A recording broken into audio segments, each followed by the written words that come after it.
어머님, 건물 관리하시기 많이 힘드시죠? 어머니, 이제 그만 쉬세요. 저희가 모시고 살게요. 맞아요, 엄마. 이 건물 팔고 좀 쉬면서 사세요. 난 괜찮아. 아직은 혼자서도. 어머님, 미국에서 좋은 병원도 있대요. 저희가 모시고 갈게요. 엄마, 짐 정리하는 동안 잠시 고시원에서 지내요. 비행기 표도 예약해놨으니까 통장이랑 도장 좀 주세요. 절차가 좀 남아서. 떨리는 손으로 통장과 도장을 건넸습니다. 아들은 미소를 지으며 어머니를 안아주었습니다. 내일 또 올게요. 그것이 아들을 마지막으로 본 순간이었습니다. 사연을 듣고 난 후 각자의 의견을 댓글로 남겨주시기 바랍니다. 사소한 댓글이라도 사연자분에게 큰 힘이 될 수 있습니다. 각색될 수 있고 사연자분의 입장에서 구성될 수 있습니다. 작은 시골 마을에서 김순민 여사의 아버지는 꽃미남 한량으로 불렸습니다. 그는 늘 윤기나는 머리를 포마드로 빗어 넘기고 당시로서는 보기 드문 검은 가죽 재킷을 걸친 채 일제 혼다 오토바이를 타고 다녔습니다. 키가 크고 오똑한 콧날, 또렷한 이목구비를 가진 그는 지나가는 곳마다 처녀들의 시선을 사로잡았습니다. 아이고 저 양반 오늘도 멋을 내고 나가네. 저러다 큰일 나겠어. 마을 안악들은 혀를 차면서도 그를 흘깃거렸고 처녀들은 얼굴을 붉힌 채 숨어서 그를 바라보곤 했습니다. 장날이면 그는 늘 오토바이를 타고 나타나 여자들의 관심을 한 몸에 받았습니다. 도시에서 사온 양과자를 나눠주며 너스레를 떨던 그의 모습은 마을의 명물이었습니다. 그런 그를 멀리서 늘 바라보던 한 처녀가 있었습니다. 후에 김순민 여사의 어머니가 될 그녀는 키가 작고 얼굴이 크며 투박한 외모였습니다. 사내 같은 큰 손과 까맣게 그을린 피부는 그녀가 어릴 때부터 농사일을 해왔음을 말해 주었습니다. 허리가 굽을 정도로 열심히 일했지만 그녀의 얼굴에는 늘 환한 미소가 가득했습니다. 그녀는 마을 장터에서 그를 마주칠 때마다 수줍은 미소를 지었습니다. 다른 처녀들처럼 적극적으로 다가가지는 못했지만 그의 지나감에 살며시 고개를 들어 바라보곤 했습니다. 봄이면 진달래가 만발한 언덕에서 그의 오토바이 소리를 듣고 여름 장마철이면 처마 밑에서 그의 모습을 기다렸습니다. 가을 추수 때면 멀리서라도 그의 모습을 눈에 담았고 겨울 찬바람이 불 때면 그가 지나갈 때마다 따뜻한 물라도 한 그릇 건네고 싶어 했습니다. 마을 사람들은 그녀를 보며 한숨을 쉬었습니다. 한량인 그를 몰래 사모하는 그녀가 안쓰러웠기 때문입니다. 하지만 그녀는 늘 환한 미소를 지었습니다. 그녀에게는 멀리서 바라보는 것만으로도 행복했습니다. 저 양반한테 시집가면 고생길만 훤하겠네. 이웃들의 걱정 어린 말에도 그녀는 개의치 않았습니다. 오히려 자신의 거칠어진 손을 보며 더 열심히 일했습니다. 언젠가 그의 곁에서 힘이 되어줄 수 있기를 바라는 마음으로 하루하루를 보냈습니다. 마을 어귀 느티나무 아래에서 늘 오토바이를 닦는 그의 모습을 몰래 바라보며 그녀는 조용히 자신의 마음을 키워갔습니다. 그렇게 서로 다른 두 사람의 인연은 늦가을, 비가 내리던 그날을 향해 천천히 흘러가고 있었습니다. 차가운 비가 내리던 그날은 마을의 꽃미남 한량의 인생이 완전히 바뀌는 순간이었습니다. 그녀의 아버지는 평소처럼 도시에 다녀오는 길이었습니다. 술자리가 길어져 늦은 밤이었고 가을비로 도로는 미끄러웠습니다. 빗줄기를 뚫고 달리던 오토바이가 커브길에서 미끄러지면서 그는 도로 아래로 굴러 떨어졌습니다. 누가 좀 살려주세요. 사람이 다쳤어요. 지나가던 트럭 운전사의 외침에 마을 사람들이 하나둘 모여들었습니다. 그 중에는 김순민 여사의 어머니도 있었습니다. 그녀는 망설임 없이 앞으로 나서서 그를 부축했습니다. 병원에서 받은 진단은 좋지 않았습니다. 왼쪽 다리는 심하게 부러져 평생 절뚝거리며 살아야 했고, 잘생겼던 얼굴에는 깊은 흉터가 생겼습니다. 수술 후 거울을 본 그는 처음으로 눈물을 보였습니다. 이제 끝이야. 이런 몰골로 어떻게 살아? 하지만 김순민 여사의 어머니는 매일같이 병원을 찾아와 그를 간호했습니다. 붕대를 갈아주고 식사를 먹여주고 재활 운동을 도와주었습니다. 그녀의 투박한 손길에는 따뜻한 정성이 담겨 있었습니다. 이제 그만 가봐요. 당신까지 이런 몰골 간호하느라 고생하지 말고. 처음에는 그저 미안한 마음에 받아들였던 그녀의 보살핌이었지만 시간이 지날수록 그는 그녀의 진심 어린 마음을 느낄 수 있었습니다. 멋진 외모 때문에 그를 쫓아다니던 다른 처녀들은 하나둘 발길을 끊었지만 그녀만은 한결같았습니다. 나 같은 병신이랑 결혼해서 고생하고 싶어? 당신은 제 마음속에서 여전히 가장 멋진 사람이에요. 그렇게 6개월간의 입원 생활이 끝나고 그들은 작은 혼례를 올렸습니다. 화려한 예식도 값비싼 예물도 없었지만 서로를 향한 마음만은 그 어느 때보다 진실했습니다. 이제부터 내가 당신 곁에서 평생 지켜줄게. 절뚝거리는 다리로도 그는 일을 시작했습니다. 더 이상 오토바이를 탈 수는 없었지만 대신 마을의 작은 잡화점을 열었습니다. 흉터가 남은 얼굴로도 그는 웃음을 잃지 않으려 했습니다. 그의 변화를 지켜보던 마을 사람들은 이제야 진짜 사람이 되었다며 고개를 끄덕였습니다. 결혼 이듬해 봄 그들 사이에서 김순민 여사가 태어났습니다. 꽃이 만발한 4월의 어느 날 그녀의 첫 울음소리가 마을에 울려 퍼졌습니다. 흉터가 남은 얼굴로도 그는 환하게 웃으며 아기를 받아들었습니다. 우리 순민이는 꼭 어머니처럼 착하고 아름다운 사람이 될 거야. 아니야. 아버지처럼 멋진 사람이 될 거야. 그렇게 한량에서 가장이 된 아버지와 투박한 아내였던 어머니 사이에서 김순민 여사의 이야기가 시작되었습니다. 비록 사고는 그의 외모를 앗아갔지만 대신 진정한 사랑과 가정을 선물했습니다. 그것은 운명이 그들에게 준 또 다른 축복이었는지도 모릅니다. 김순민 여사가 3살이 되던 해부터 가정의 분위기가 조금씩 달라지기 시작했습니다.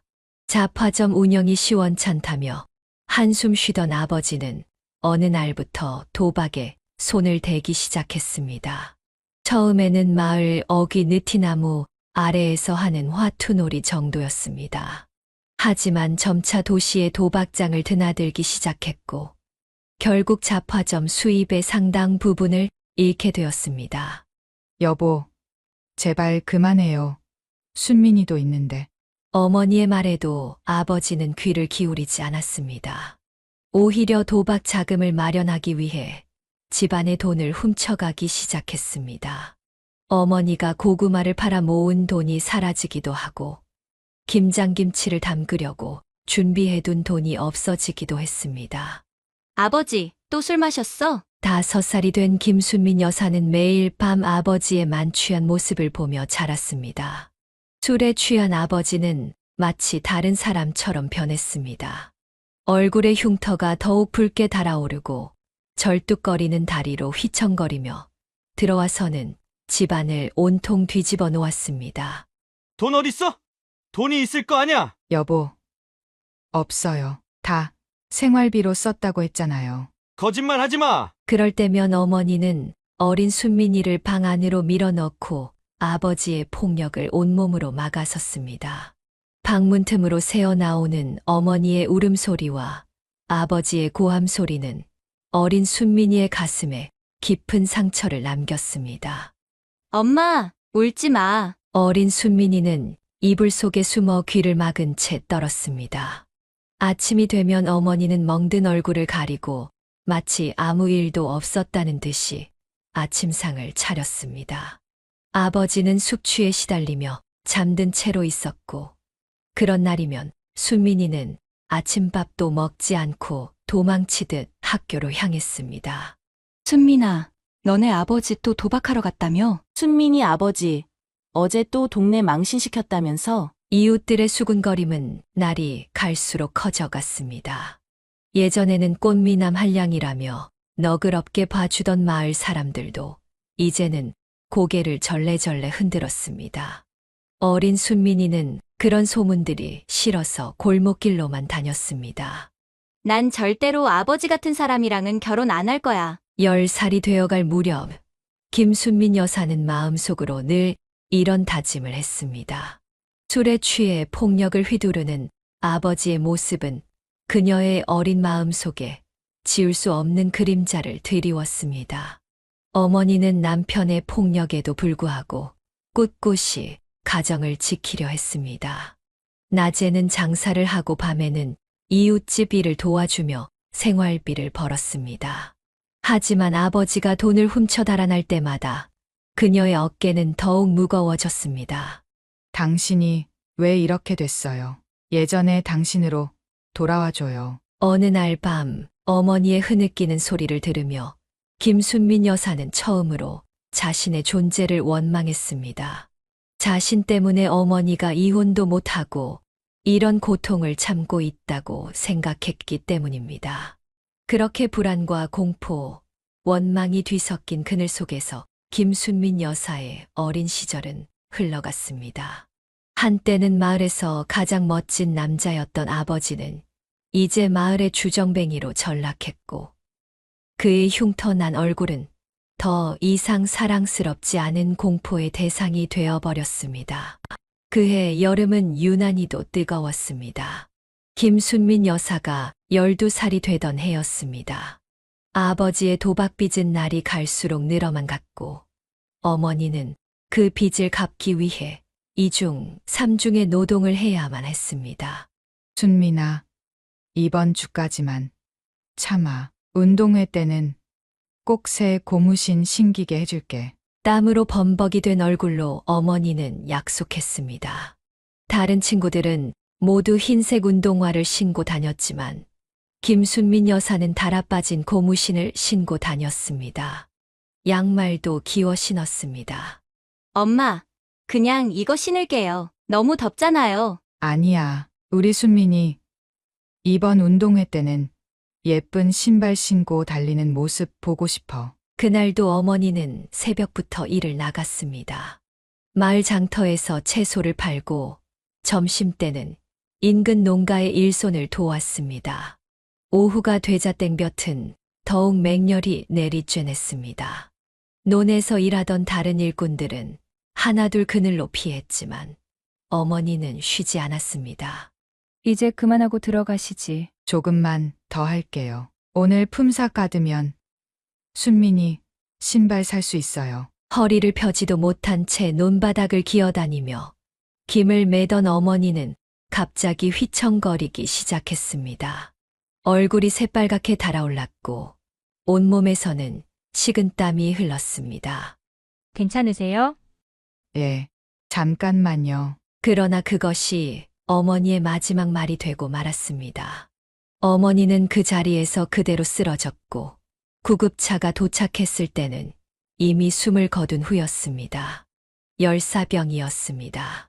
엄마, 일어나요, 제발. 김순민 여사는 어머니의 차가워진 손을 잡고 울부짖었습니다. 장터에서 채소를 팔다 딸의 소식을 듣고 달려온 아버지는 술에 취해 있었습니다. 여보, 미안해. 내가 미안해. 뒤늦은 후회의 눈물을 흘리는 아버지를 보며 김순민 여사는 처음으로 증오심을 느꼈습니다. 어머니의 장례식 내내 그녀는 한마디도 하지 않았습니다. 다만 가슴 속에서 끓어오르는 자책감과 분노를 사겼습니다. 엄마, 미안해요. 내가 새 신발 갖고 싶다고 해서. 어머니의 장례를 치르고 난 후 김순민 여사는 어머니가 마지막으로 남긴 봉투를 발견했습니다. 그 안에는 꼬깃꼬깃 접힌 1,000원짜리 지폐 10장과 쪽지 1장이 들어 있었습니다. 우리 순민이 운동회 때 신을 신발 사려고 모은 거야. 엄마가 약속 지킬게. 그날 이후로 김순민 여사는 매일 밤 같은 악몽을 꾸었습니다. 뜨거운 땡볕 아래에서 쓰러지는 어머니의 모습, 자신을 위해 마지막까지 일하다 돌아가신 어머니의 모습이 끊임없이 반복되었습니다. 다신 새 신발 같은 거 안 신을게요. 제발 돌아와 주세요. 12살 소녀의 가슴에 새겨진 그 죄책감은 세월이 흘러도 지워지지 않았습니다. 어머니가 남긴 마지막 돈으로 산 하얀 운동화는 평생 김순민 여사의 방 한 구석에 고이 모셔져 있었습니다. 그것은 어머니의 마지막 사랑이자 그녀의 영원한 상처가 되었습니다. 어머니의 장례식이 끝나고 일주일 동안 아버지는 방에서 나오지 않았습니다. 김순민 여사는 이웃집에서 얻어먹는 끼니로 겨우 버텼습니다. 12살 소녀의 어깨는 너무나 무거웠습니다. 아버지 학교 다녀올게요. 어느 날 아침 늘 그랬듯 대답 없는 아버지의 방문 앞을 지나치려는 순간이었습니다. 순민아, 오랜만에 들리는 아버지의 목소리는 낯설 정도로 맑았습니다. 문이 열리고 아버지가 나왔습니다. 일주일 만에 보는 아버지의 모습은 완전히 달라져 있었습니다. 수염을 깎았고 눈가의 술기운도 사라져 있었습니다. 이제부터 아빠가 제대로 된 아버지가 되어줄게. 아버지는 그날로 술을 끊었습니다. 도박장 출입도 중단했습니다. 대신 새벽 4시면 일어나 우유 배달을 시작했고, 오전에는 잡화점을 열었습니다. 저녁이면 시장에서 야채 장사를 했습니다. 절뚝거리는 다리가 더 심해졌지만 아버지의 얼굴에는 이상하게 평화로움이 깃들어 있었습니다. 순민아, 오늘 저녁은 뭐 먹고 싶어? 저 그냥 아무거나요. 처음에는 어색했습니다. 달라진 아버지의 모습이 낯설었고 어머니에 대한 원망도 아직 가시지 않았습니다. 하지만 아버지는 포기하지 않았습니다. 아빠가 늦게나마 노력할 테니 조금만 기다려줄래? 매일 아침 도시락을 싸주었습니다. 서툴러서 김밥이 엉망이었지만 점차 나아졌습니다. 운동회 때는 새 운동화도 사주었습니다. 하지만 김순민 여사는 그 운동화를 신지 않았습니다. 대신 어머니가 남긴 마지막 돈으로 산 운동화를 소중히 간직했습니다. 아빠 미안해. 그 운동화는 알아. 내 마음 다 알아. 차마 말을 잊지 못하는 딸의 마음을 아버지는 이해했습니다. 대신 매달 용돈을 넉넉히 주어 필요한 것을 사게 했고 학용품도 풍족하게 사주었습니다. 무엇보다 딸의 학업을 위해 온 힘을 다했습니다. 공부가 어려우면 학원도 보내줄게. 이제 내 공부가 제일 중요해. 김순민 여사의 성적은 조금씩 올라갔습니다. 이제는 더 이상 수업 중에 잠들지 않았고 숙제도 꼬박꼬박 했습니다. 선생님들도 그녀의 변화를 눈여겨보았습니다. 순민이 많이 달라졌구나. 집에서 잘 챙겨주나 보네. 달라진 것은 학교 생활만이 아니었습니다. 아버지와 딸은 조금씩 대화를 나누기 시작했습니다. 처음에는 날씨 이야기나 학교 이야기 정도였지만 점차 서로의 마음을 열어갔습니다. 아빠, 엄마 보고 싶어요. 그래, 아빠도 보고 싶다. 어머니를 추억하는 시간도 가졌습니다. 이제는 슬픔만이 아닌 감사함도 함께 나눌 수 있었습니다. 아버지는 종종 어머니의 이야기를 들려주었고 그때마다 김순민 여사는 조금씩 마음의 상처를 치유할 수 있었습니다. 내 엄마는 정말 대단한 사람이었어. 우리 둘 다 내 엄마의 사랑으로 여기까지 온 거야. 그렇게 1년이 지나고 2년이 지나면서 아버지와 딸의 관계는 조금씩 회복되어 갔습니다. 비록 어머니의 빈자리는 크게 남았지만 서로를 의지하며 새로운 일상을 만들어 갔습니다. 아버지의 늦은 깨달음은 비록 가슴 아픈 대가를 치르고 얻은 것이었지만 그것은 새로운 시작이 되었습니다. 어느 봄날 저녁 아버지가 잡화점 문을 닫고 있을 때였습니다. 장터 구석에서 빨래를 개고 있던 김순민 여사가 작은 목소리로 노래를 흥얼거리고 있었습니다. 아버지는 그 자리에 멈춰 섰습니다. 13살 소녀의 목소리였지만 그 안에는 이미 사연 많은 아픔이 담겨 있었습니다. 어쩌면 어머니를 잃은 슬픔이, 어쩌면 힘들었던 지난날의 아픔이 그 목소리를 더욱 깊게 만들었는지도 모릅니다. 순민아, 방금 노래 내가 부른 거니?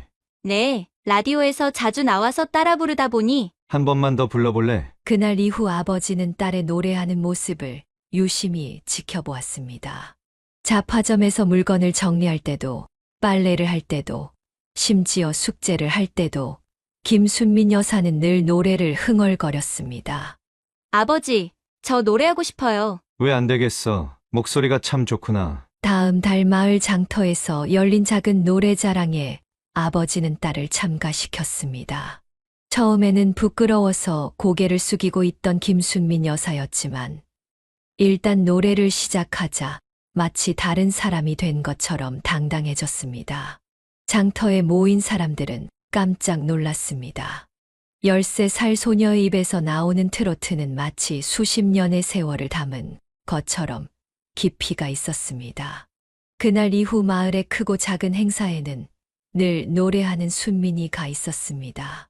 그는 더욱 열심히 일했고 번 돈으로 딸에게 카세트 테이프를 사주었습니다. 이미자, 남진, 나훈아의 노래가 담긴 테이프들이었습니다. 순민아, 너는 이런 가수들보다 더 잘할 수 있을 거야. 14살이 되던 해, 김순민 여사는 이미 인근 마을까지 소문난 소녀 가수가 되어 있었습니다. 장터 행사나 마을 잔치에서 그녀의 노래를 듣지 않으면 섭섭해 할 정도였습니다. 순민이 노래 들으러 왔다네. 어쩜 저리 속이 깊은 목소리가 나오나? 그녀가 부르는 동백아가씨나 비 내리는 영동교는 어른들의 눈시울을 적셨고 돌아와요. 부산항에는 향수에 젖은 이들의 마음을 달래주었습니다. 노래는 아버지와 딸을 이어주는 또 하나의 끈이 되었습니다. 함께 노래를 고르고 가사를 외우고 무대를 준비하면서 둘은 더욱 가까워졌습니다. 때로는 아버지가 절뚝거리는 다리로 장단을 맞춰주기도 했습니다. 우리 순민이가 저렇게 노래를 잘하다니. 그 어머니, 복을 타고났나 보네. 마을 사람들의 이야기처럼 어쩌면 그것은 어머니가 남겨준 마지막 선물이었는지도 모릅니다. 노래를 부를 때면 김순민 여사의 얼굴은 그 어느 때보다도 어머니를 닮아 있었습니다. 그러던 어느 날 김순민 여사의 일상은 예고 없이 무너져 내렸습니다. 그날도 평소처럼 장터에서 노래를 부르고 돌아왔을 때였습니다.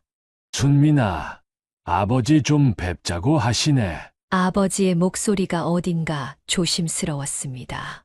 잡화점 안에는 고급스러운 옷차림의 중년 여성이 앉아 있었습니다. 파마한 머리에 금반지를 낀 손가락으로 찻잔을 만지작거리고 있었습니다. 앞으로 이분이 내 새어머니가 되실 거다. 김순민 여사의 귓가에서 위민거리는 소리가 났습니다. 새어머니는 시내에서 대규모 포목점을 운영하는 돈 많은 과부였습니다. 아버지보다 나이가 많았지만 그녀의 재력은 마을 전체를 살 수 있을 정도였습니다. 여보, 우리 이제 서울로 가요. 이런 시골에서 살 필요 없잖아요. 새어머니의 말 한마디에 15년간 살아온 마을을 떠나 서울의 40평대 아파트로 이사하게 되었습니다.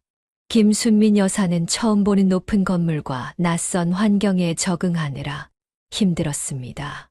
아버지, 저 이제 노래는 못하나요? 미안하다. 새어머니가 가수는 좀 그렇다고 하시네. 새어머니는 처음부터 김순민 여사를 탐탁지 않아 했습니다. 특히 그녀가 장터에서 노래하는 것을 몹시 싫어했습니다. 여보, 당신 딸이 저렇게 장터에서 노래 부르고 다니면 우리 체면이 깎이잖아요. 저는 노래가 좋아서. 내가 뭘 안다고. 이제부터 그런 저질스러운 짓은 집어치워. 아버지는 새어머니의 말에 무조건 고개를 끄덕였습니다. 예전에 당당하고 자신감 넘치던 모습은 온데간데 없이 사라졌습니다. 돈 많은 새어머니 앞에서 그는 그저 순한 양이 되어 있었습니다. 아이고, 이런 촌년이 우리 집에서 살면 어쩌나. 새어머니는 끊임없이 김순민 여사의 흠을 잡았습니다. 걸음걸이가 촌스럽다. 말투가 거칠다.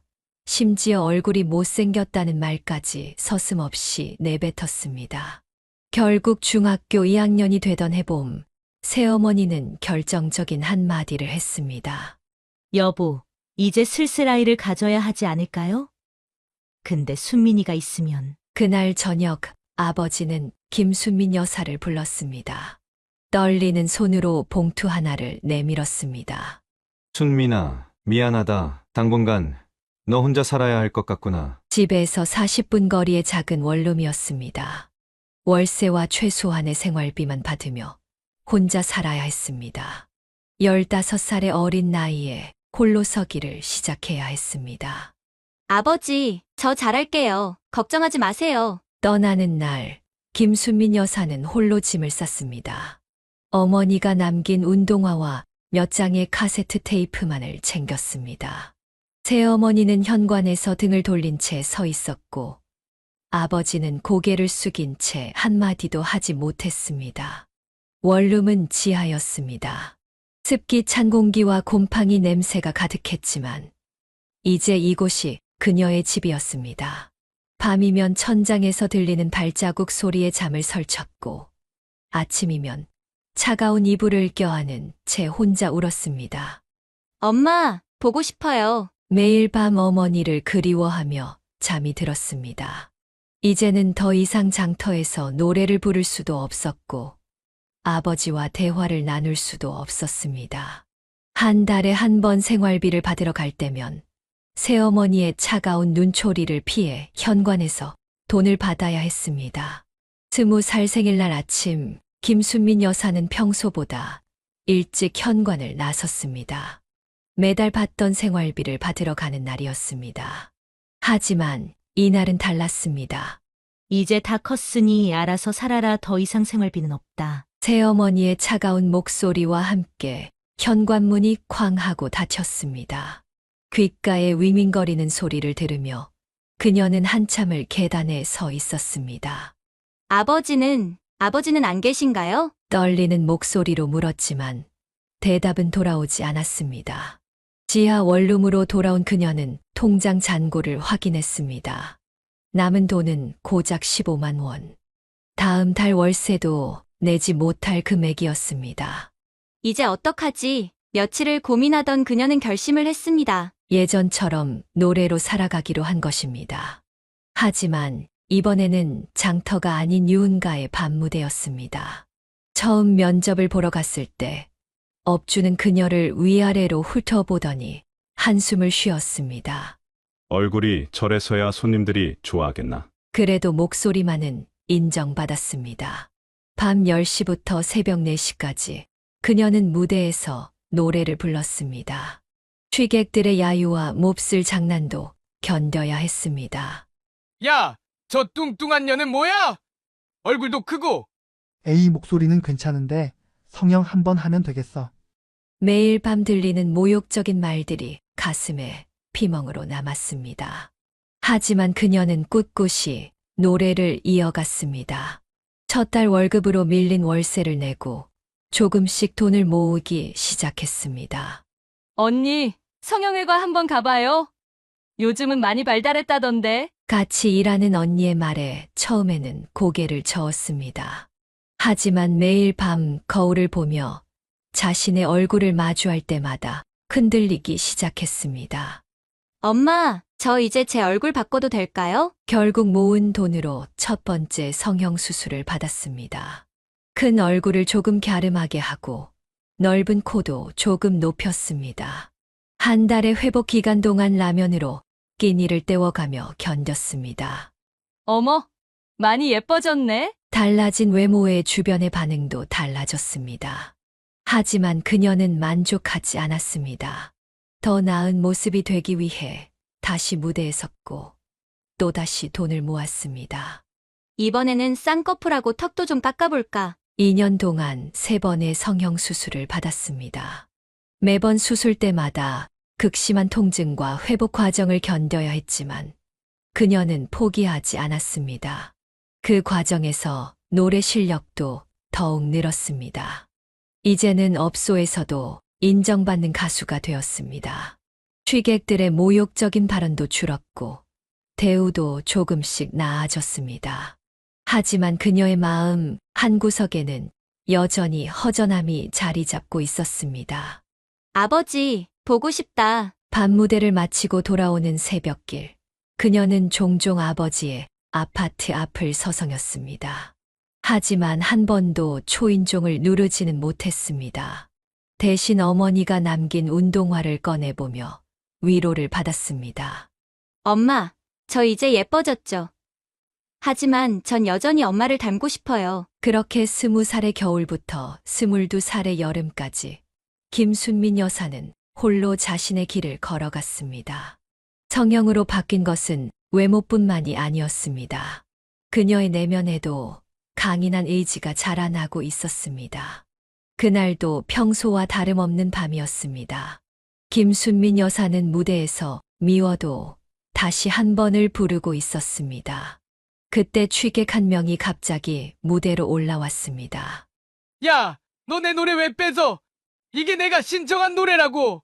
술에 취한 손님이 그녀의 머리채를 잡으려 했습니다. 그 순간 누군가 재빨리 취객의 손을 막아섰습니다. 손님, 이러시면 안 됩니다. 웨이터 복장을 한 젊은 남자였습니다. 그는 취객을 부드럽지만 단호하게 제지했습니다. 무대가 아수라장이 되는 것을 막은 그는 김순민 여사에게 다가와 물었습니다. 괜찮으세요? 네, 감사합니다. 그가 바로 이희태였습니다.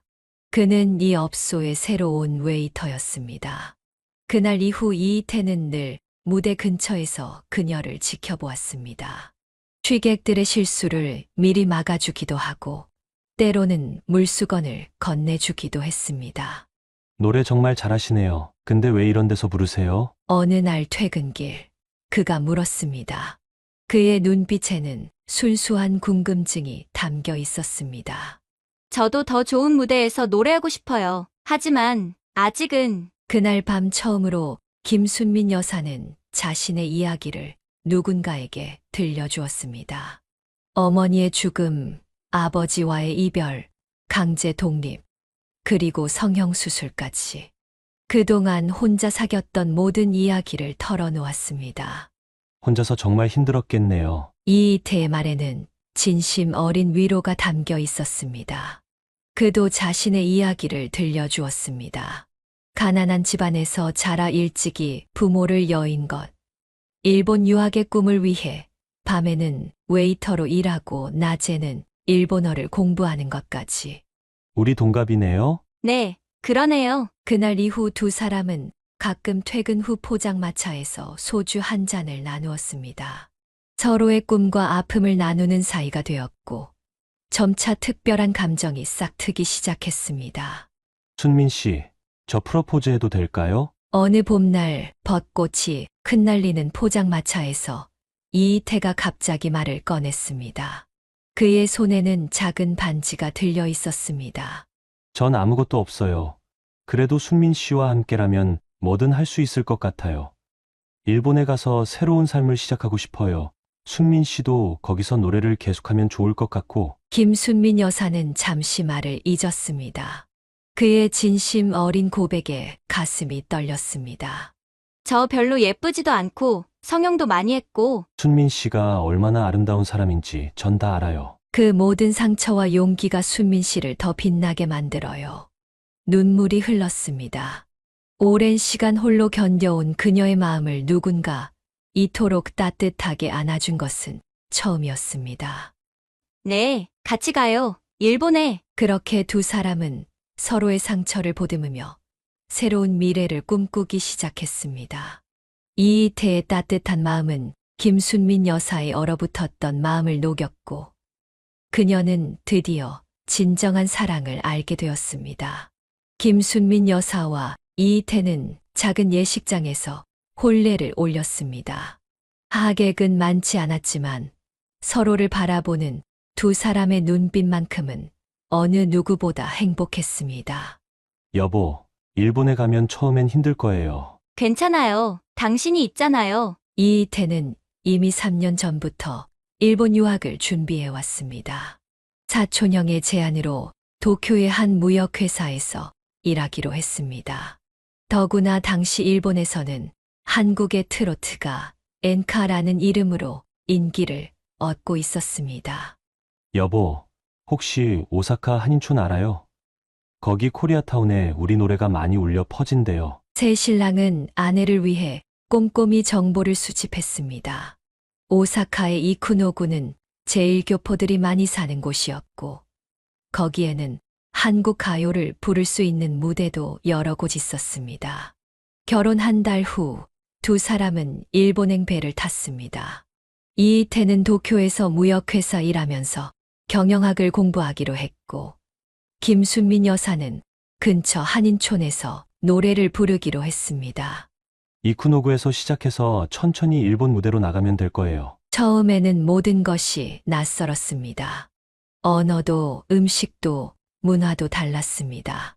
하지만 한인촌에서 만난 제1교포들은 그녀의 노래의 향수를 느꼈고 점차 입소문이 나기 시작했습니다. 주말이면 도쿄에서 일하는 남편이 그녀에게 왔고 평일에는 김순민 여사가 도쿄로 올라갔습니다. 힘들었지만 서로를 위한 시간이었기에 행복했습니다. 여보, 나 좋은 소식이 있어요. 결혼한 지 6개월이 되던 날, 김순민 여사는 임신 소식을 전했습니다. 놀랍게도 같은 날 남편도 정직원 채용 소식을 들고 왔습니다. 우리 이제 도쿄로 올라올 수 있겠어요. 회사에서 숙소도 제공해준대요. 임신 소식과 함께 도쿄로의 이주가 결정되었습니다. 오사카에서 쌓은 명성 덕분에 도쿄의 한인회관에서도 그녀의 공연을 요청해 왔습니다.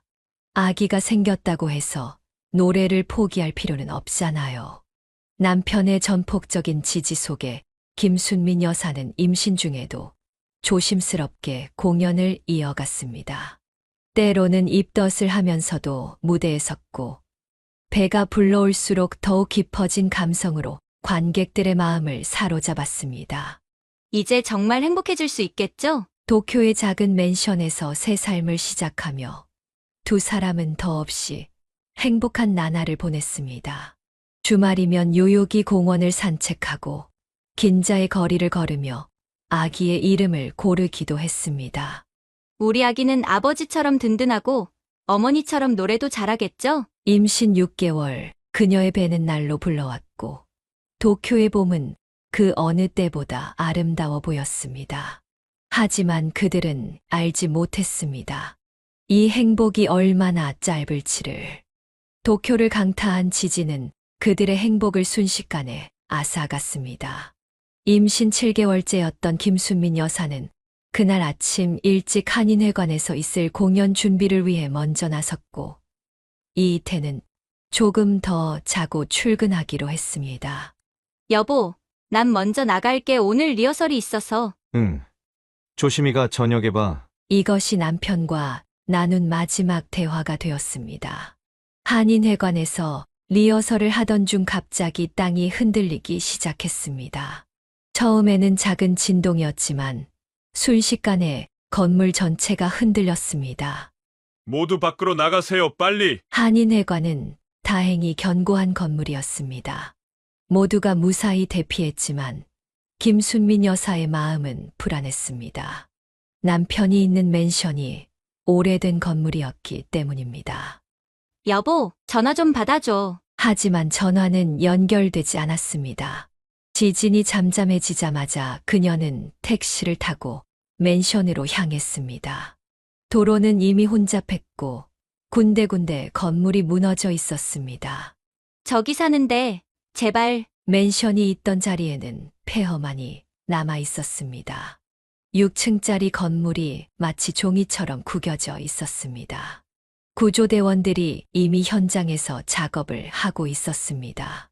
우리 남편이 4층에 있는데. 임신한 몸으로 그녀는 현장을 헤매며 남편을 찾았습니다. 시간이 흐를수록 희망은 줄어들었고 결국 저녁이 되어서야 끔찍한 소식을 들어야 했습니다. 구조대원의 말이 끝나기도 전에 그녀는 그 자리에 주저앉고 말았습니다. 갑자기 배에서 통증이 왔습니다. 응급실로 실려간 그녀는 조산의 위험을 겪어야 했습니다. 제발, 우리 아기만이라도. 일주일간 입원해 있는 동안 한인회관 사람들이 장례를 치러 주었습니다. 이이태의 시신은 건물 잔해 속에서 발견되었습니다. 그는 지진이 일어났을 때 샤워를 하고 있었던 것으로 추정되었습니다. 당신 없이 어떻게 살아요? 퇴원 후 그녀는 남편이 떠난 자리를 정리해야 했습니다. 회사에서 받은 보험금과 위로금이 있었지만 그것으로도 남편의 빈자리를 채울 수는 없었습니다. 우리 아기, 아빠 닮았으면 좋겠다. 배 속의 아이만이 그녀의 유일한 희망이었습니다. 더 이상 일본에 있을 이유도 힘도 없었습니다. 뱃속의 아이를 위해서라도 고국으로 돌아가야 했습니다. 여보, 미안해요. 나 먼저 한국으로 돌아갈게요. 남편과 함께 왔던 그 배를 이번에는 혼자 타야 했습니다. 갑판에서 바라보는 도쿄의 마지막 풍경은 마치 꿈처럼 아득했습니다. 7개월의 배를 안고 서 있는 그녀의 뒤로 가을 햇살이 쓸쓸하게 비쳤습니다. 바다 건너 한국으로 가는 길, 그녀의 눈가에는 끊임없이 눈물이 흘렀습니다. 김순민 여사는 홀로 진통을 겪어야 했습니다. 인천의 작은 산부인과 병실에서 그녀는 남편의 이름을 부르며 힘겨운 진통을 버텨냈습니다. 20시간이 넘는 진통 끝에 마침내 아기의 울음소리가 병실에 울려 퍼졌습니다. 3.4kg의 건강한 사내아이였습니다. 아기의 얼굴은 꼭 남편을 닮아 있었습니다. 내 아빠 닮아서 정말 다행이다. 남편이 지어둔 이름 그대로 아이를 유근이라 이름 지었습니다. 아기를 품에 안은 순간 그녀는 새로운 결심을 했습니다. 이제는 더 이상 울 수 없었습니다. 아이를 위해 강해져야 했습니다. 아가, 엄마가 꼭 잘 키울게. 퇴원 후 그녀는 일본에서 받은 보험금과 위로금으로 서울 변두리의 낡은 3층 건물을 구입했습니다. 1층은 조그만 가게를 내주고 2층과 3층은 월세를 놓았습니다. 그녀와 아기는 반지하에 살기로 했습니다. 아기 우유값이라도 벌어야 하니까. 처음에는 모든 것이 서툴렀습니다. 아기 기저귀 갈기도, 젖병 소독하기도, 월세 관리하기도 낯설기만 했습니다. 하지만 그녀는 포기하지 않았습니다. 수민 씨, 혼자서 어떻게 애기 키우시려고? 이웃들의 걱정 어린 시선도 있었지만 그녀는 묵묵히 자신의 길을 걸었습니다. 아침 일찍 일어나 건물 청소를 하고 낮에는 아기를 돌보며 장부 정리를 했습니다. 밤에는 독학으로 부동산 관리 공부를 했습니다. 유근아, 조금만 기다려. 엄마가 더 좋은 집으로 옮겨갈 수 있게 열심히 할게. 월세가 밀린 세입자를 독촉하는 일도, 수도관이 터져 한밤중에 수리공을 부르는 일도 많았습니다. 하지만 그녀는 매달 조금씩 저축을 했고 알뜰하게 살림을 꾸려 나갔습니다. 수민아, 이제 노래는 안 하나? 가끔 옛 동료들이 찾아와 물었지만 그녀는 고개를 저었습니다. 이제는 노래할 때가 아니었습니다. 아들을 위해, 생존을 위해 발버둥 쳐야 했습니다. 지금은 유근이가 더 중요해요. 유근이가 돌이 되던 날, 그녀는 처음으로 작은 잔치를 열었습니다. 세입자들과 이웃들이 모여 잔치를 축하해 주었습니다. 그날 밤 그녀는 오랜만에 남편의 사진을 꺼내 보았습니다. 여보, 우리 아들 잘 크고 있죠? 걱정하지 마세요. 세월이 흐르면서 그녀는 조금씩 건물주로서의 역량을 키워갔습니다. 세입자 관리는 물론 건물 보수와 관리도 능숙해졌습니다. 힘들 때마다 그녀는 유근이의 얼굴을 보며 힘을 냈습니다. 엄마가 열심히 해서 나중에 더 큰 건물도 살 거야. 그래서 유근이 대학도 보내고. 그렇게 하루하루를 버텨내며 김순민 여사는 홀로 아들을 키우는 강인한 싱글맘으로 성장해갔습니다. 비록 화려하지는 않았지만 그녀만의 방식으로 단단한 삶의 기반을 다져나갔습니다. 유근이가 5살이 되던 해부터 김순민 여사는 아들의 이상한 행동을 발견하기 시작했습니다. 처음에는 단순한 장난이라 생각했던 것들이 점점 심각한 문제로 발전해 갔습니다. 선생님, 죄송합니다. 다시는 이런 일이 없도록 하겠습니다. 유치원에서 처음 불려갔을 때 유근이는 친구의 장난감을 부수고 웃고 있었다고 했습니다. 그때만 해도 김순민 여사는 아이의 변화를 기대했습니다. 유근아, 왜 그랬어? 친구들이랑 사이좋게 지내야지. 재미있어서요. 무표정하게 대답하는 아들의 눈빛이 차갑게 느껴졌습니다. 초등학교에 입학하고 나서는 상황이 더욱 악화되었습니다. 동물들을 괴롭히는 장면이 목격되기 시작했습니다. 애완동물 가게 고양이를 몰래 풀어놓고 돌로 던졌다네요. 학교 화단에 새 둥지를 일부러 부수고 다닌대요. 매번 학교에서 불려갈 때마다 김순민 여사는 아들의 행동을 변명할 수 없었습니다. 다만 더 이상의 문제가 없기를 기도할 뿐이었습니다. 유근아, 엄마가 뭐가 부족했니? 그냥 재미있어서 그래요. 중학교에 들어가면서 유근의 문제 행동은 극에 달했습니다. 이제는 단순한 장난이 아닌 범죄 수준의 행동들이 시작되었습니다. 다른 학생들의 돈을 빼앗고 폭력을 휘두르기 시작했습니다. 이번엔 정말 심각합니다. 피해 학생이 전치사주예요. 결국 18살에 첫 소년원 생활이 시작되었습니다. 면회를 갈 때마다 김순민 여사는 가슴이 무너져 내렸습니다. 엄마, 나 이제 정신 차렸어요. 다시는 이러지 않으게요. 하지만 그의 약속은 늘 공허했습니다. 소년원에서 나온 지 2달 만에 다시 사고를 쳤고 이번에는 더 큰 범죄였습니다. 편의점 강도 미수. 다행히 미수에 그쳤지만 다시 소년원으로 돌아가야 했습니다. 전생에 내가 무슨 죄를 지었길래. 밤마다 김순민 여사는 울었습니다.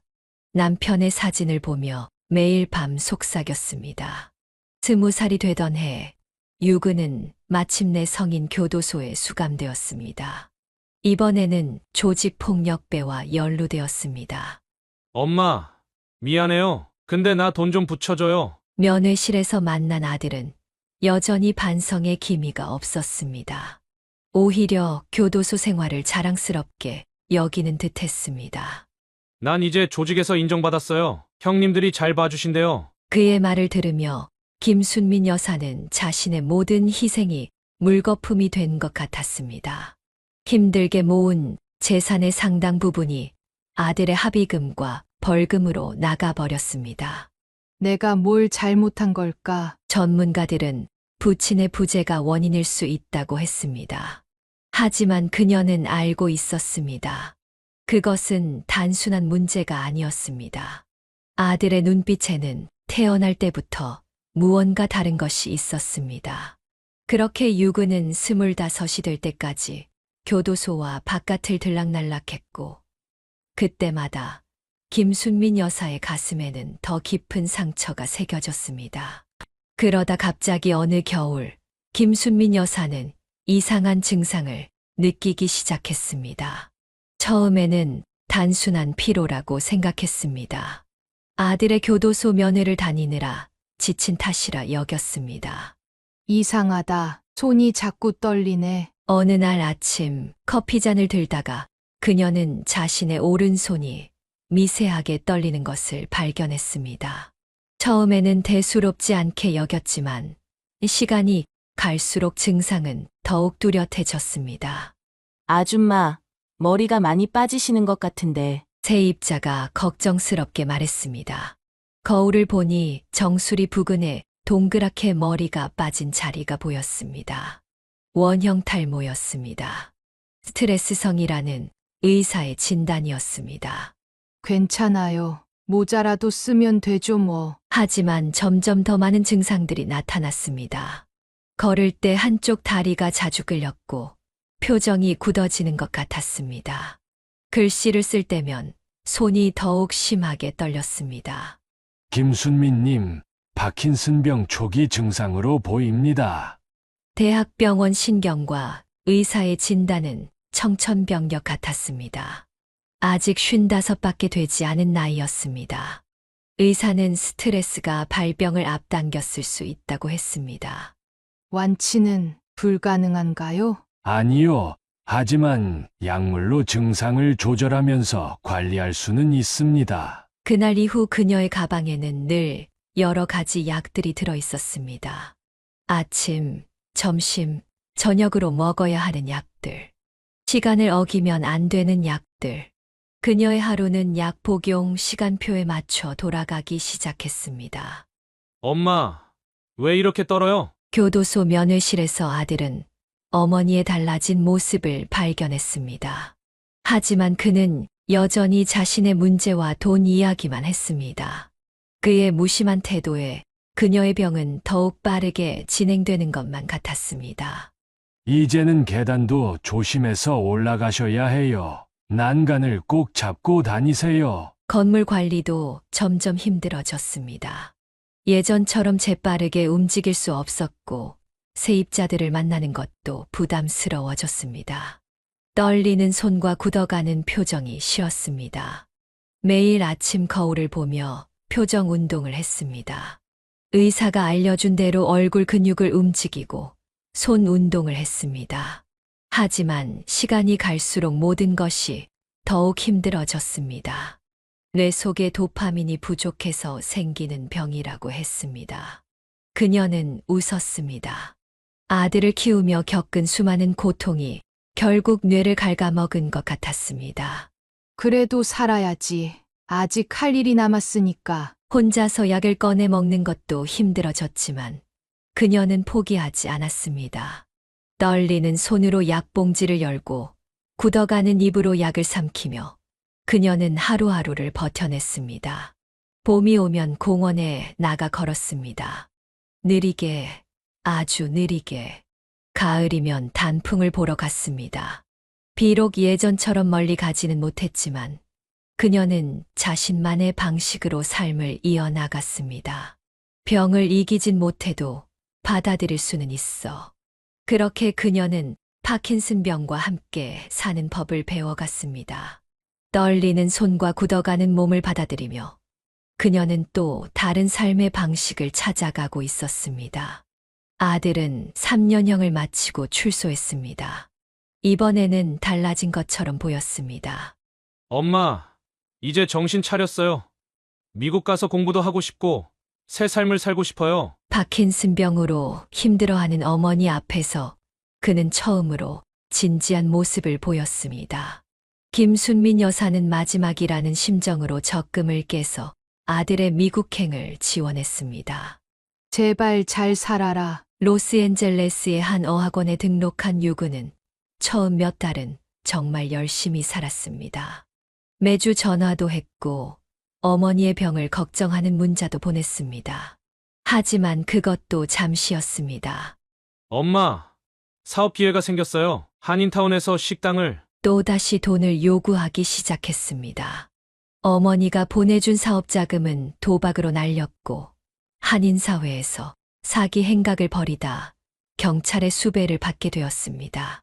죄송해요, 엄마. 이번엔 진짜 잘못했어요. 한국 들어가서 조용히 살게요. 한국으로 귀국하기로 한 유그는 그곳에서 만난 재미교포 여성 제시카와 속전속결로 결혼을 했습니다. 제시카는 미국 시민권자였고 한국에서 영어 강사로 일하고 있었습니다. 여보, 어머님이 서울에 건물을 가지고 계시다고요? 제시카의 관심은 처음부터 김순민 여사의 재산에 있었습니다.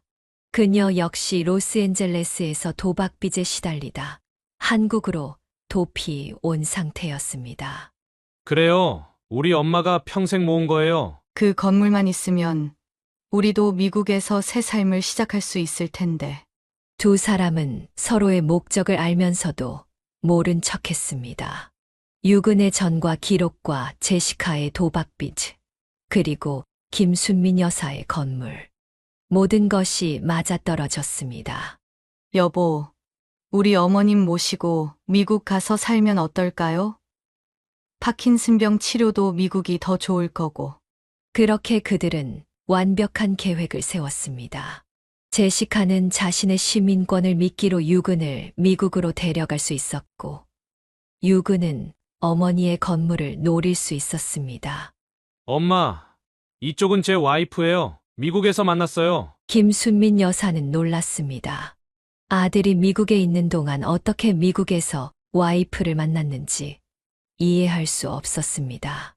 하지만 그녀는 떨리는 손으로 며느리의 손을 잡았습니다.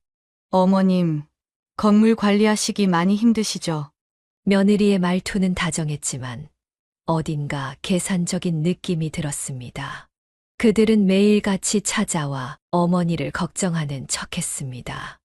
어머니, 이제 그만 쉬세요. 저희가 모시고 살게요. 맞아요, 엄마. 이 건물 팔고 좀 쉬면서 사세요. 처음에는 거절했습니다. 이 건물은 그녀의 전부였습니다. 남편의 보험금으로 시작해 평생을 일구어온 터전이었습니다. 난 괜찮아. 아직은 혼자서도. 하지만 파킨슨병은 점점 더 심해졌고 건물 관리는 날이 갈수록 힘들어졌습니다. 아들 부부의 달콤한 말에 조금씩 마음이 흔들렸습니다. 어머님, 미국에서 좋은 병원도 있대요. 저희가 모시고 갈게요. 결국 그녀는 건물을 내놓았습니다. 30년 가까이 살아온 곳을 떠나기로 한 것입니다. 15억이라는 거금이 통장에 들어왔습니다. 엄마, 짐 정리하는 동안 잠시 고시원에서 지내요. 비행기 표도 예약해놨으니까. 아들은 어머니를 서울역 근처의 한 고시원으로 데려갔습니다. 좁은 방이었지만 며칠만 지내면 된다는 생각에 참았습니다. 통장이랑 도장 좀 주세요. 절차가 좀 남아서. 떨리는 손으로 통장과 도장을 건넸습니다. 아들은 미소를 지으며 어머니를 안아주었습니다. 내일 또 올게요. 그것이 아들을 마지막으로 본 순간이었습니다. 다음 날도, 그 다음 날도 아들 부부는 나타나지 않았습니다. 전화는 꺼져 있었고, 문자도 읽지 않았습니다. 유근아, 엄마야. 일주일이 지나고, 한 달이 지나도 소식이 없었습니다. 경찰에 신고했지만, 이미 아들 부부는 미국으로 출국한 뒤였습니다. 통장 비밀번호는 아들의 생일로 설정했는데 그 사이 통장 잔고는 모두 비워져 있었습니다. 어떻게 이럴 수가. 고시원의 좁은 방에서 그녀는 쓰러졌습니다. 파킨슨병 약도 떨어져 가는데 이제는 살 곳도 돈도 없었습니다. 평생을 바쳐 키운 아들에게 모든 것을 빼앗긴 것입니다. 여보, 우리 아들이, 우리 유근이가. 남편의 사진을 보며 그녀는 밤새 울었습니다. 아들의 어린 시절 사진을 꺼내보았습니다. 언제부터 그의 마음이 이렇게 차갑게 변했는지, 어디서부터 잘못된 것인지 알 수 없었습니다. 고시원 주인은 그녀를 불쌍히 여겨 당분간 머물게 해주었습니다. 파킨슨병으로 떨리는 손으로 라면을 끓여 먹으며 그녀는 이제 정말 모든 것을 잃었다고 생각했습니다. 고시원 생활 한 달째, 김순민 여사는 더 이상 약을 살 돈조차 없었습니다. 떨리는 손으로 복도 끝 공동 화장실을 다녀오는 것조차 힘겨웠던 어느 날이었습니다. 제가 부축해드릴게요. 따뜻한 목소리와 함께 누군가 그녀의 팔을 조심스럽게 잡아주었습니다. 25살쯤 되어 보이는 젊은 여성이었습니다. 청순한 외모의 맑은 눈빛을 가진 그녀는 옆방에 사는 미소라고 했습니다. 고마워요. 근데 이 늙은이 때문에 고생하네. 아니에요. 저도 할머니 생각나서 그래요. 고아원에서 자랄 때 많이 돌봐주셨거든요. 미소는 부산의 한 고아원에서 자랐다고 했습니다. 대학을 졸업하고 서울로 올라와 취업을 준비하며 고시원에서 지내고 있었습니다. 그날 이후 미소는 매일 김순민 여사를 찾아왔습니다. 아주머니, 오늘은 제가 끓인 미역국 좀 드셔보세요. 약 드실 시간이에요. 제가 물 떠다 드릴게요. 미소의 정성 어린 보살핌은 마치 친딸 같았습니다. 그녀는 김순민 여사의 약 복용 시간을 꼼꼼히 체크하고 식사도 챙겼습니다. 때로는 밤늦게 귀가에서도 꼭 들러 안부를 물었습니다. 미소야, 너무 고마워. 아주머니가 돌아가신 저희 어머니 닮으셨어요. 그래서 더 잘해드리고 싶어요. 어느 날 밤, 둘은 처음으로 속 깊은 이야기를 나누었습니다. 미소는 자신의 이야기를 들려주었습니다.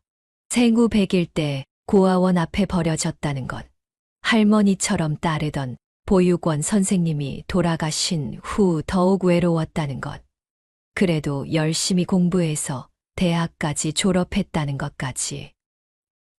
나는 아들한테 모든 걸 빼앗겼어. 김순민 여사도 처음으로 자신의 이야기를 털어놓았습니다.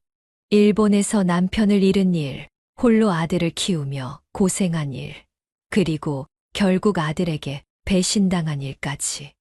이야기를 들은 미소의 눈에는 눈물이 고였습니다.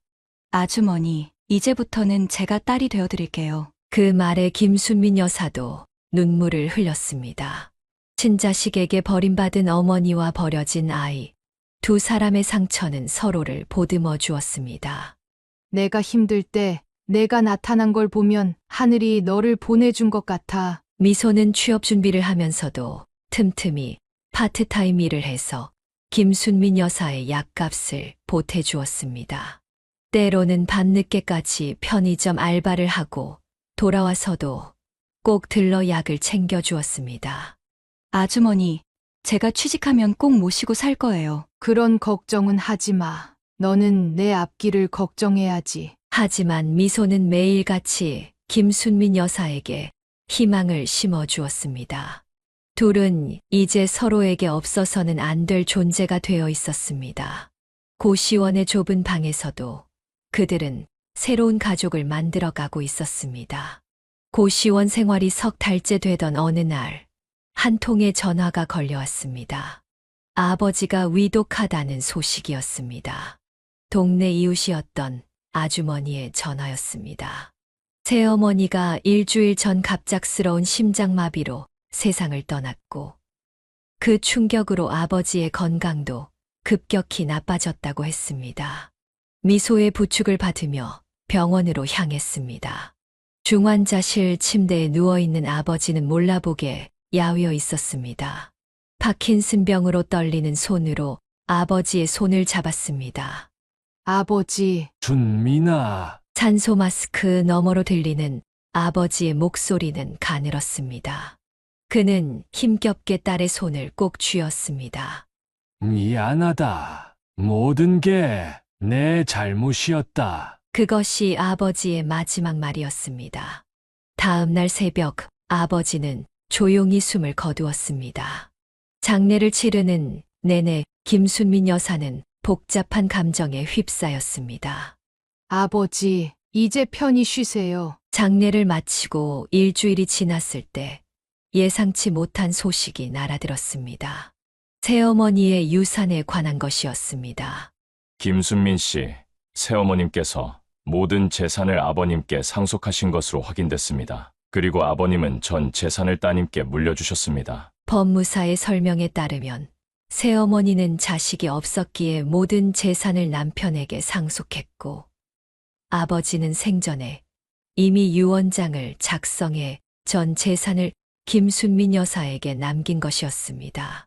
총 재산이 50억 원 정도 됩니다. 지방의 상가 건물들과 서울의 부동산, 그리고 예금 등을 모두 합하면 믿기지 않는 소식이었습니다. 고시원에서 끼니를 걱정하며 지내던 그녀에게 이 소식은 마치 꿈만 같았습니다. 아버지가 이런 준비를 하고 계셨다니. 나중에 알게 된 사실이지만 새어머니는 말년에 많이 후회했다고 했습니다. 김순민 여사를 냉대했던 것, 그녀를 집에서 내쫓았던 것을 뉘우치며 살았다는 것입니다. 당신 딸한테 미안해. 내가 잘못했어. 그것이 새어머니의 마지막 고백이었다고 합니다. 아버지는 그 말을 듣고 재산을 딸에게 물려주기로 결심했던 것입니다. 아주머니, 이제 고시원에서 나오실 수 있겠네요. 미소가 기뻐하며 말했습니다. 김순민 여사는 복잡한 마음으로 하늘을 올려다보았습니다. 아버지와 새어머니의 마지막 선물이 이렇게 찾아올 줄은 몰랐습니다. 이제 새로 시작할 수 있겠구나. 50억 원이라는 거액의 유산. 하지만 그보다 더 값진 것은 아버지의 마지막 사과였습니다. 비록 늦었지만 그녀는 아버지의 진심을 느낄 수 있었습니다. 유산 상속 절차가 마무리되고 얼마 지나지 않은 어느 날 김순민 여사는 미소를 불렀습니다. 강남의 한 고급 찻집이었습니다. 미소야, 너한테 할 말이 있어. 네, 아주머니 무슨 일이신데요? 김순민 여사는 떨리는 손으로 서류 한 장을 꺼냈습니다. 입양 서류였습니다. 네, 내 딸이 되어주겠니? 미소의 눈에 순식간에 눈물이 고였습니다.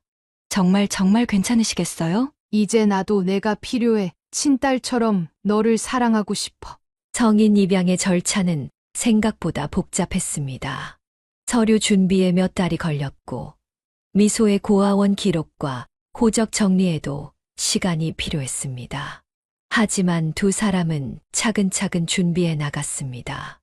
어머니, 이제 어머니라고 불러도 될까요? 그래, 이제 내가 내 딸이니까. 서대문구의 한 아파트 단지에서 새 집을 보러 다닐 때는 두 사람 다 설레는 마음을 감출 수 없었습니다. 결국 40평대의 남향 아파트를 선택했습니다. 어머니, 이 방은 어머니 침실로 하고 옆방은 제가 쓸게요. 거실은 좀 더 밝은 커튼으로 바꾸면 좋겠다. 새 집 꾸미기에 열중하는 동안 입양 절차도 순조롭게 진행되었습니다. 마침내 법원에서 입양이 최종 승인되었다는 통지를 받았을 때 두 사람은 서로를 꼭 끌어안았습니다. 이제 진짜 모녀가 된 거네요, 어머니. 그래, 우리 딸. 새 아파트로 이사하는 날, 김순민 여사는 특별한 선물을 준비했습니다. 어머니가 남겨준 운동화였습니다. 이건 내 어머니, 내 할머니가 남겨주신 거야. 이제 우리 가족의 소중한 보물이 될 거야. 미소는 그 운동화를 조심스럽게 받아들었습니다. 그것은 단순한 신발이 아닌 새 세대를 이어주는 특별한 유산이었습니다. 새로운 생활이 시작되었습니다. 미소는 취직에 성공해 대기업 사무직으로 일하게 되었고, 퇴근 후에는 어머니의 파킨슨병 간호를 정성껏 했습니다. 어머니, 오늘은 제가 배운 안마법으로 해드릴게요. 우리 딸 덕분에 요즘 많이 좋아졌어. 주말이면 둘은 함께 요리를 했습니다. 미소는 어머니에게 요리를 배우며 서로의 이야기를 나누었습니다.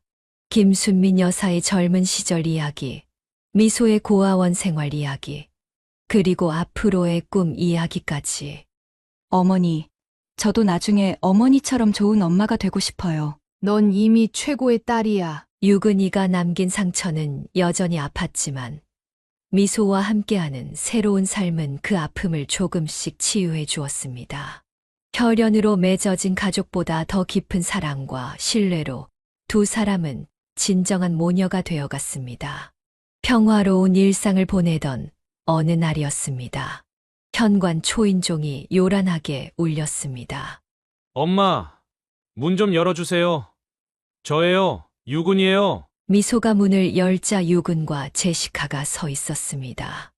유근의 손에는 서류 봉투가 들려 있었고 제시카는 비싼 명품 가방을 메고 있었습니다. 어머니, 저희가 잘못했어요. 이제 뉘우치고 돌아왔어요. 아들 부부는 거실에 무릎을 꿇었습니다. 제시카는 눈물까지 글썽이며 용서를 빌었습니다. 유근은 서류 봉투를 내밀었습니다. 엄마, 여기 15억 있어요. 다 갚으려고 가져왔어요. 김순민 여사는 파킨슨병으로 떨리는 손으로 차를 마시며 묵묵히 그들의 이야기를 들었습니다. 미국에서 양심의 가책을 느꼈다는 것, 어머니를 잊을 수 없었다는 것, 이제는 진정으로 효도하고 싶다는 것까지. 그런데 엄마가 50억을 상속받으셨다면서요? 제시카의 말에 방 안의 공기가 얼어붙었습니다. 유근이 이어 말했습니다. 엄마, 우리도 가족이잖아요. 그 돈 좀 나눠주세요. 미국에서 사업하려면 얼마나 더 필요하다는 거니? 글쎄요, 한 20억 정도? 그 순간 김순민 여사의 떨리는 손이 멈췄습니다. 천천히 찻잔을 내려놓았습니다. 너희들 또 도둑질하러 온 거구나. 엄마, 그게 무슨 말씀이세요?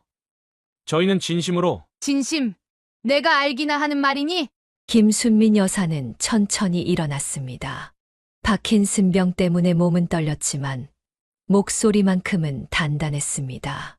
내가 고시원에서 죽어가고 있을 때는 어디 있었니? 약 살 돈도 없어서 떨고 있을 때는? 그건 저희가 정말 큰 잘못을 했지만 이제 와서 50억 때문에 돌아왔다고? 내가 그렇게 어리석어 보이니? 미소가 조용히 녹음기를 켜놓은 제 옆에 서 있었습니다. 육은 부부의 말 한마디 한마디가 고스란히 녹음되고 있었습니다. 어머니, 우리 그냥 경찰에 신고하시죠. 미소의 말에 육은 부부의 얼굴이 창백해졌습니다. 이거 협박이에요. 우리도 가만히 있지 않을 거예요. 나가라. 김순민 여사의 목소리는 차가웠습니다. 엄마, 그래도 전 당신 아들이에요. 내 아들은 이미 죽었다. 고시원에서 내가 죽어가고 있을 때 함께 죽었어. 그럼 그 돈은요? 15억은 돌려받으시는 거예요? 그 돈도 가져가. 내 양심을 사는 값으로. 유근은 마지막으로 돈 뭉치를 집어들었습니다. 제시카와 함께 현관문을 나서며 돕기 어린 목소리로 말했습니다. 후회하실 거예요. 우리가 가만히 있지 않을. 경찰에 신고하면 너희는 특수사기죄로 끝나지 않을 거야. 미국으로 도망가 봐야 소용없어. 미소의 차가운 목소리에 유근 부부는 더 이상 말을 잇지 못했습니다. 문이 쾅 하고 닫혔습니다. 이제 정말 끝났구나. 그날 밤 김순민 여사는 오랜만에 편하게 잠들 수 있었습니다. 마지막 짐을 내려놓은 것처럼 그녀의 어깨는 이제 가벼워졌습니다. 김순민 여사는 미소와 함께 평화로운 일상을 보내고 있습니다. 아파트 창가에는 매일 아침 따스한 햇살이 비춥니다. 어머니, 오늘은 공원에 벚꽃이 활짝 폈더라고요. 산책 가보실까요? 그래. 내 팔 잡고 천천히 걸어보자. 매일 아침 미소는 출근 전에 어머니의 약을 챙기고 아침 식사를 함께 합니다. 파킨슨병은 여전하지만 규칙적인 생활과 미소의 정성 덕분에 안정적으로 관리되고 있습니다. 어머니, 제가 오늘은 일찍 퇴근할 수 있대요. 저녁에 같이 영화 볼까요? 좋지. 너랑 보내는 시간이 제일 행복해. 주말이면 두 사람은 함께 요리를 합니다. 김순민 여사가 젊은 시절 배운 요리들을 미소에게 가르쳐주고 미소는 인터넷으로 배운 새로운 레시피를 어머니와 나눕니다. 어머니 된장찌개는 정말 세상에서 제일 맛있어요. 너는 내 음식을 늘 맛있다고 해주니 이렇게 기쁠 수가. 가끔은 동네 노인정에 가서 노래를 부르기도 합니다. 비록 파킨슨병 때문에 목소리가 떨리지만 김순민 여사의 트로트는 여전히 사람들의 마음을 울립니다.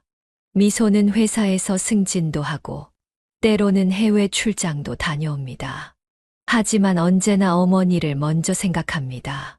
출장 가기 전에는 항상 일주일치 약을 요일별로 정리해두고 가까운 이웃에게도 부탁을 해둡니다. 딸 자식도 저렇게 효도할 수 있나. 독하게 키운 자식보다 낫네. 이웃들은 혈연도 아닌데 이토록 애틋한 모녀의 정을 보며 감탄합니다. 명절이면 두 사람은 조용히 차례를 지내고 나들이를 갑니다. 남편의 사진 앞에 음식을 차려놓고 지난 이야기들을 나누며 웃고 울기도 합니다. 여보, 보고 계시죠? 우리 이제 정말 행복해요. 흰 머리가 늘었고 주름도 깊어졌지만 그녀의 미소는 여전히 따뜻합니다. 미소는 이제 마흔을 바라보는 중년이 되었지만 어머니 곁에서는 여전히 어린 딸입니다. 어머니, 이제 저도 나이를 먹어가네요. 너는 내 눈에는 영원히 우리 귀여운 딸이야. 저녁이면 두 사람은 작은 베란다에 앉아 차를 마십니다. 미소는 회사 이야기를 들려주고 김순민 여사는 옛날 이야기를 들려줍니다. 어머니가 남긴 운동화는 이제 거실 장식장에 소중히 보관되어 있습니다. 미소야, 너를 만난 게 내 인생 최고의 행운이야. 저도요, 어머니. 제가 세상에서 제일 복받은 딸이에요. 힘들었던 과거는 이제 먼 기억이 되었습니다. 김순민 여사의 남은 생은 딸과 함께하는 소소한 행복으로 가득 차 있습니다. 그녀는 이제 진정한 행복이 무엇인지 알게 되었습니다. 혈연으로 맺어진 가족보다 더 소중한 인연이 있다는 것, 그리고 서로를 향한 진실된 사랑이 가장 큰 축복이라는 것을. 사연을 듣고 댓글을 남겨주시기 바랍니다. 사소한 의견일지라도 사연자분에게는 큰 힘이 됩니다. 노골적인 악성 댓글은 사연자분에게 상처가 될 수 있으니 삼가주시기 바랍니다.